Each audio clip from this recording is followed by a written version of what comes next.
Hello friends, today हम पढ़ने वाले हैं इम्यूनोलॉजी का एक इम्पॉर्टेंट टॉपिक एंड वो है टाइप्स ऑफ एक्वायर्ड इम्यूनिटी।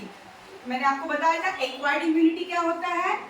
ये वो इम्यूनिटी है जो हमें लाइफ टाइम में हम इनबिल्ट करते हैं। हमारी बॉडी जो है ड्यूरिंग लाइफ टाइम हम जिस जिस एंटीजन जिस माइक्रोब से एक्सपोज होते हैं उसके अगेंस्ट हमारी बॉडी इम्यूनाइज होती है।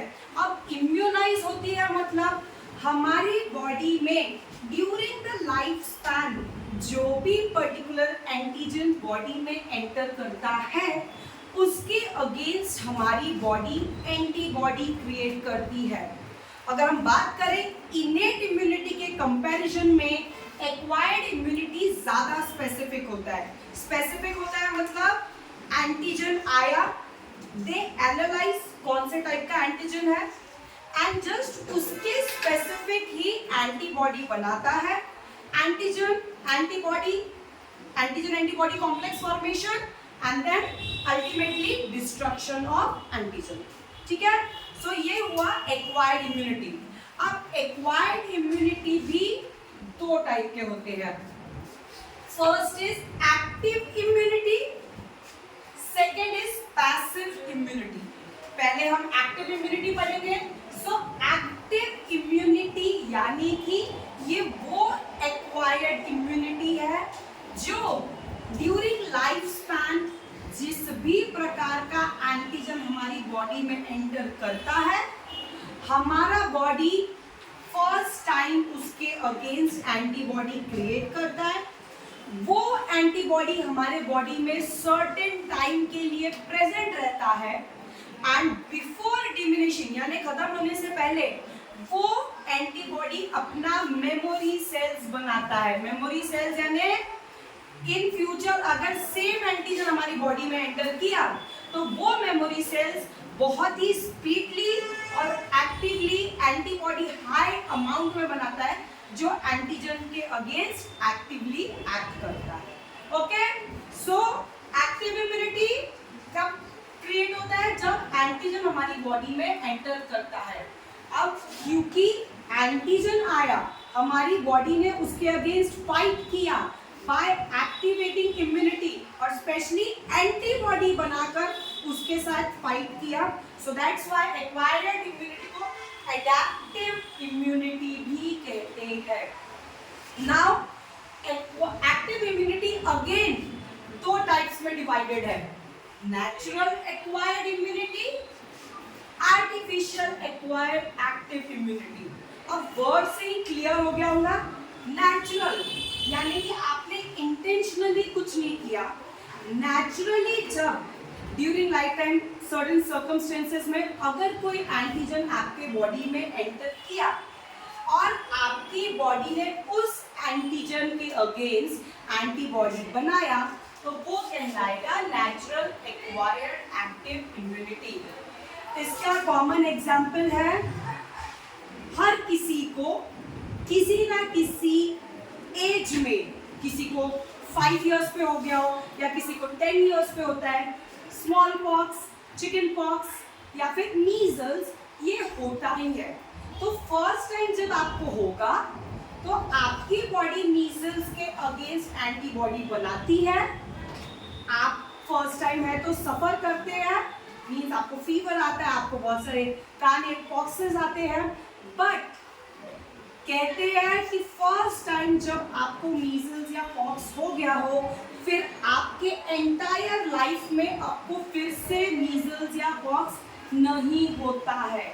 वो इसलिए ऐसा नहीं है कि वो ऑर्गेनिज्म आपकी बॉडी में एंटर नहीं किए हैं, बट जब फर्स्ट टाइम आपके बॉडी में ऑर्गेनिज्म एंटर किया आपकी बॉडी ने उसके स्पेसिफिक एंटीबॉडी बनाया जिसके वजह से इन फ्यूचर अगर फिर से वो ऑर्गेनिज्म आपकी बॉडी में एंटर करता है तो मैंने जैसे बताया हर एंटीबॉडी अपना मेमोरी सेल्स बनाता है जिसके वजह से नेक्स्ट टाइम जब ऑर्गेनिज्म आता है तो वो स्पीडली एक्ट करता है और हाई अमाउंट में एंटीबॉडी बनाता है।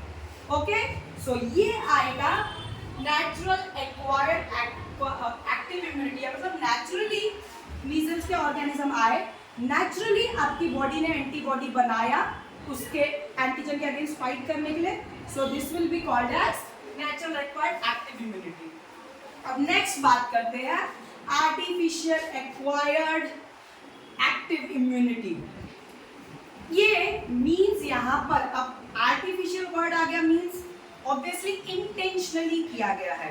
सो इंटेंशनली अगर आपको पता है कोई ऑर्गेनिज्म बहुत ड्रेडफुल है, बहुत खतरनाक है, अगर वो नेचुरली आपकी बॉडी में आ गया सो वो लाइफ थ्रेटनिंग भी हो सकता है, यानी कि a person can die. So in such cases nowadays government and many agencies ने लार्ज स्केल पे वैक्सीनेशन प्रोसेस स्टार्ट किया है. सो एक्चुअली ये वैक्सीनेशन मतलब क्या, आप ऑर्गेनिजम्स जो भी ड्रेडफुल ऑर्गेनिज्म है उसे लेते हैं, उसका एटेन्यूएटेड फॉर्म यानी कि उसका जो डिसीज कॉजिंग पार्ट है वो रिमूव करके एंड उसको ग्लिसरॉल या अदर शुगर सोल्यूशन में, जैसे कि एग्जांपल ले ले पोलियो वायरस का. सो पोलियो वायरस का वायरस एटेन्यूएटेड यानी it is not live, but उसका जो डिसीज कॉजिंग पार्ट है वो रिमूव करके वायरस को शुगर सोल्यूशन में ऐड करके एंड 2 बूंद जिंदगी जो हम बोलते हैं पोलियो ड्रॉप्स, वो दिया जाता है.